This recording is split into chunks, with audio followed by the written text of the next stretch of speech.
오늘은 11월 10일 잠언 14장 17절부터 35절입니다. 19절 말씀이에요. 악인은 선인 앞에 엎드리고 불의한 자는 의인의 문에 엎드려지느니라. 오늘 본문은 여호와를 경외하는 사람들에게는 어떤 복이 있는가에 대한 이야기가 쭉 나오고 있는데요.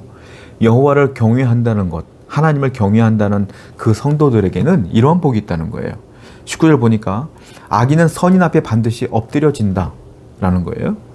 그리고 의인 앞에 엎드려진다라는 것이죠. 즉 여호와를 경외하는 선인, 여호와를 경외하는 의인들은 반드시 악인들에게서 승리한다라는 거예요. 여러분, 우리가 인생길을 살아가는데 대부분의 많은 사람들은 무엇을 따라 사느냐면 이익을 따라 살아요. 사업도 이익이 남아야죠. 직장생활도 이익이 돼야 돼. 내가 연봉이 적은데 굳이 똑같이 연봉이 높은 데를 가지 왜 적은 데를 가겠어요? 그렇죠? 뭐든지 이익이 있어야 되는 거야. 사람들은 이익을 따라 움직여. 자, 그건 어쩔 수가 없는 거예요. 그런데 여호와를 경외하는 건 뭐냐면 내가 이것을 따라가는 것이 이익인데 말씀에는 그렇지 않아. 그걸 따라가지 말라고 해. 그러면 말씀을 따라가는 거예요. 이익이 중요하지 않아. 하나님의 말씀이 중요한 거야. 이 사람들을 누구라고 그래요? 여호와를 경외하는 사람이라고 표현하고 성경에서는 그 사람들을 의인이라 표현하며 선인이라고 표현하는 거예요. 그러니까 사람들은 하나님의 말씀과 이익이 딱 있으면 이익을 따라가지만 하나님을 경외하는 사람들은 이익이 아무리 높아도 하나님의 말씀을 따라 산다라는 거예요. 그러므로 그런 사람에게는 어떤 일이 벌어지느냐? 인생의 과정 가운데는 그 사람들이 더 좋아 보일 수도 있죠. 잘 되는 것 같아 보일 수도 있어요. 그런데 결국엔 마지막에는 그 악인들이 의인 앞에 엎드려진다. 의인이 승리한다라는 거예요. 승리는 누가 주시는 것이냐? 하나님이 주시는 것이다. 하나님이 승리케 해 주신다라는 거예요. 오늘도 여호와를 경외함으로 하나님 말씀대로 살아가는 여러분 되기를 축원드립니다. 23절 말씀이에요. 모든 수고에는 이익이 있어도 입술의 말은 궁핍을 이룰 뿐이니라. 자, 여호와를 경외하는 사람들은 또 어떤 사람이냐면 입술을 조심하라 이거예요. 말을 조심하라 라는 얘기를 하고 있어요. 한마디로 말하면 말을 할 때 신중하라. 그리고 경건한 말을 하라. 그리고 조심하라. 이 얘기예요. 여러분, 모든 일에는요, 내가 열심히 수고하면 반드시 이익이 있어요. 그렇죠? 내가 농사를 다른 사람보다 잠을 덜 자가며 지으면 반드시 거기에 대한 조금이라도 이익이 있는 거예요. 여러분들이 사업장을 운영할 때도 남들보다 잠을 덜 자며 일하면 반드시 사업장에 이익이 조금이라도 남아. 열심히 일하면 일한 만큼은 남아. 그렇죠? 그런데 반대의 경우도 있다는 거예요. 유일하게. 열심히 한 만큼 결과가 좋아야 되는데 열심히 한 만큼 결과가 반토막이 나는 경우도 있다는 거죠. 그게 뭡니까? 그게 말이라는 거예요. 말. 말은 많이 하면 많이 할수록 실수가 많아진다. 다른 건 내가 수고하면 수고할수록 이익이 있지만 말은 많이 하면 많이 할수록 실수가 생기고 그리고 그 실수로 인하여 많은 불이익이 내게 온다라고 성경은 써 있어요. 그래서 여호와를 경외하는 사람은 어떤 사람이냐? 말을 할 때 신중해야 된다. 한마디를 하더라도 거룩한 말을 하려고 노력해야 되고 한마디를 하려도 하나님께 여쭤보며 하는 사람이 여호와를 경외하는 사람이다.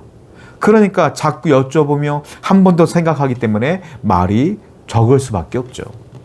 성도 여러분, 이와 같은 지혜로운 사람이 되어서 여러분의 인생을 세워가며 공동체를 세워가는 여러분 되기를 축원드립니다. 26절입니다. 여호와를 경외하는 자에게는 견고한 의뢰가 있나니 그 자녀들에게 피난처가 있으리라. 여호와를 경외하는 사람에게는 복이 있는데 그 복이 나에게만 온다고 성경에 써 있지 않아요. 뭐라고 했어요? 여호와를 경외하는 자에게는 그 믿음이 강해진다라는 거예요. 여호와를 경외함으로 말씀을 따라 삶으로 내 믿음이 강해진다. 견고한 의뢰 이렇게 표현하고 있어요. 강한 믿음이 생겨. 그러면 나의 그 강한 믿음 때문에 그 자녀들에게는 피난처가 된다. 내 강한 믿음이 피난처가 되는 거예요. 즉 여호와를 경외하는 자에게 주시는 복은 나에게만 오는 것이 아니라 내 자녀에게도 내 후손에게도 그 믿음이 흘러간다. 다 복을 받는다라는 얘기를 하고 계셔요. 여러분들의 강한 믿음 때문에 여러분들의 자녀가 피난처가 되어서 보호받는다 이 말이에요. 그러므로 부모의 믿음이 강하면 강할수록 그 자녀들을 하나님이 보호해 주신다라는 겁니다. 성도 여러분, 여호와를 경외하는 것이 무엇일까요? 강한 믿음을 갖는 겁니다. 하나님 말씀대로 살려고 하는 것 자체가 강한 믿음이야. 내가 강한 믿음을 가질 때 내 자녀들도 복을 받는 거예요. 그러므로 내 자신이 중요하다는 걸 깨달아 오늘도 하나님 말씀을 사랑하고 묵상하며 여호와를 경외하는 삶을 사시기 바랍니다. 30절 말씀이에요. 평온한 마음은 육신의 생명이나 시기는 폐를 썩게 하느니라. 평온한 마음은 육신의 생명이지만 시기 질투는 내 폐를 썩게 한대요. 여러분, 누가 시기할까요? 누가 질투할까요? 남들이 나보다 잘하면 시기가 나고 질투가 나요. 그런데 그 시기와 질투의 근본적인 원인은 뭐겠어요? 내가 가지고 있는 것에 불만족하기 때문에 시기하는 거야. 근데 평온하다는 건 무슨 말이냐면 내가 가진 것에 만족한 거야. 만족하니까 감사하니까 평온한 거죠. 불만족하니까 시기 질투가 생기는 거야. 그 시기 질투가 내 폐를 썩게 한다. 사울은 왕이에요. 왕보다 높은 사람이 어디 있어요. 그런데 하나님이 다윗을 사랑하는 그 모습을 보고 시기 질투해. 그래서 그가 망해요. 여러분, 그러므로 건강한 신앙은 뭐냐면 여호와를 경외하는 사람은 누구냐면 주신 것에 만족하고 주신 것에 감사하는 것. 그것이 평안한 삶이며 기쁨의 삶이며 감사의 삶이에요. 오늘도 여호와를 경외하시기 바랍니다. 여호와를 경외하는 것은 여러분들의 주신 것에 감사하고 만족한 거예요. 오늘도 그렇게 기쁨으로 살아가는 여러분들에게 축원드립니다. 기도하겠어요. 우리 모든 성도가 여호와를 경외하기를 원합니다. 주신 것에 감사하게 하시고 말을 신중히 할 수 있도록 인도하여 주시며 언제나 이익을 따라 사는 자가 아니라 말씀을 따라 사는 자가 되게 해 주시옵소서. 예수님의 이름으로 기도드렸습니다. 아멘.